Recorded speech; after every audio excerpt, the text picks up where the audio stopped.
One of the most common questions I get are, what treatments have I tried and what are my symptoms? So I'll start off with my symptoms on this video. 2011, I got Lyme, Rocky Mountain spot, or Lyme, Babesia, and Bartonella. Car accident 2012. Stirred everything up. Downhill immediately. Not just horrific pain, not whiplash stuff. I mean, I'm talking like daily seizures. I would go paralyzed for periods of time. I would go blind for periods of time. I didn't know what my dog was. I would forget my name. My hair has been coming out by the handful. You can't tell, but it's been 9 years. It's been coming out in chunks. Horrific pain from like head to toe, like including what feels like my organs are being pulled out of my body. Hundreds of stabbing needles going through my chest.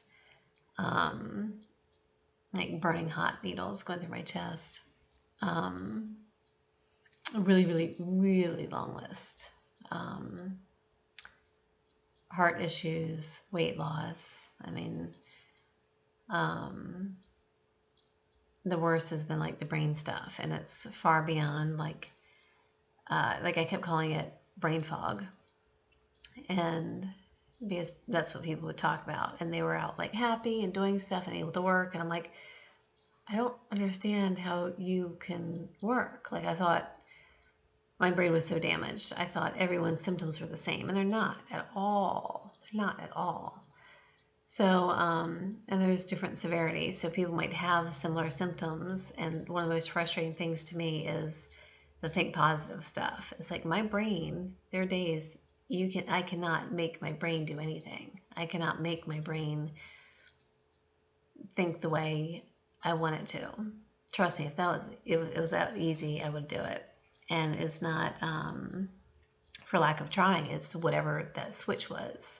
So it's kind of like if someone goes paralyzed and you're like, well, get up and walk. It's like, that's not possible. So that's the best analogy I can come up with. It's not possible for my brain to do certain things. And it's not for lack of trying. So there's a super long list. I don't want to get into all the stuff that was going on then, but the brain torture has been the absolute worst, and there's no words for that. I mean, yes, it includes brain fog and it includes derealization, but there's words for the stuff or no words for some of the stuff that I've been through. I know other people who have had their what they describe as brain torture, and it's different from not mine. It's hard to compare stuff, and you know, like I don't minimize theirs because to theirs is very real, and it's just different. It's different from mine, but it's a form of torture to them. Mine, some people have like psychotic episodes and stuff like that. Mine is more sensations, and I finally got to the point where people want to tell me to think like this or try this or do this, and they had brain torture and they did this, and they're out living their life with brain torture, and I'm like, that's not what brain torture is, honey.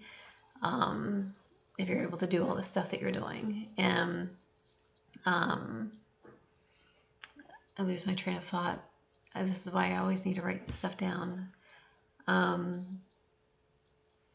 So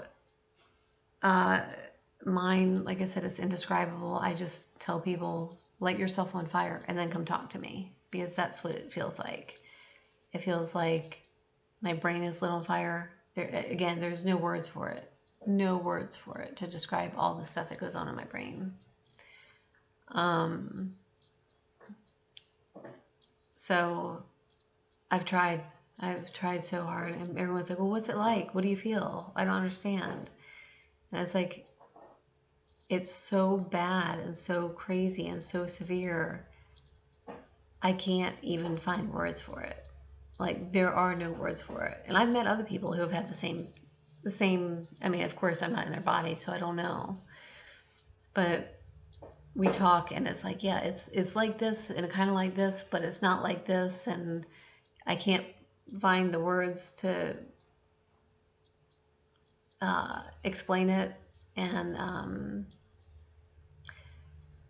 so yeah, it's very frustrating because there are people that want to help, and they're like, yeah, you want to contribute to society, and you want this and you want that. And I'm like, no, I'm not even there yet.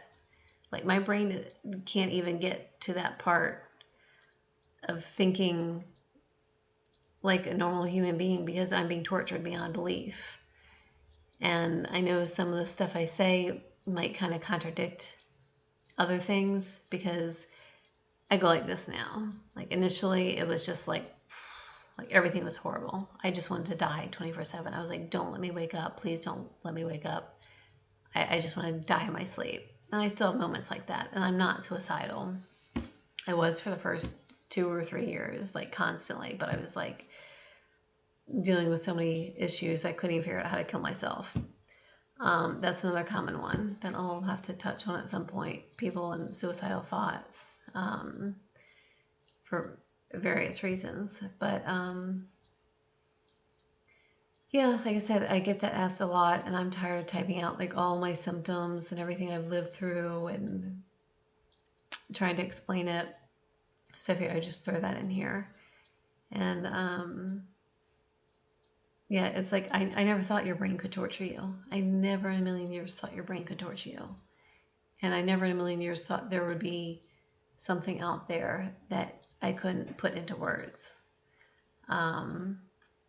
So my next video I'm going to put together is explaining the long list of everything I've tried and what helped and what didn't. And because people are like, oh, well, you're missing this and you need to treat mold and you need to do this. And I'm like, I went after mold like 5 years ago. Not saying I don't need to treat it anymore, but so that'll be my next video.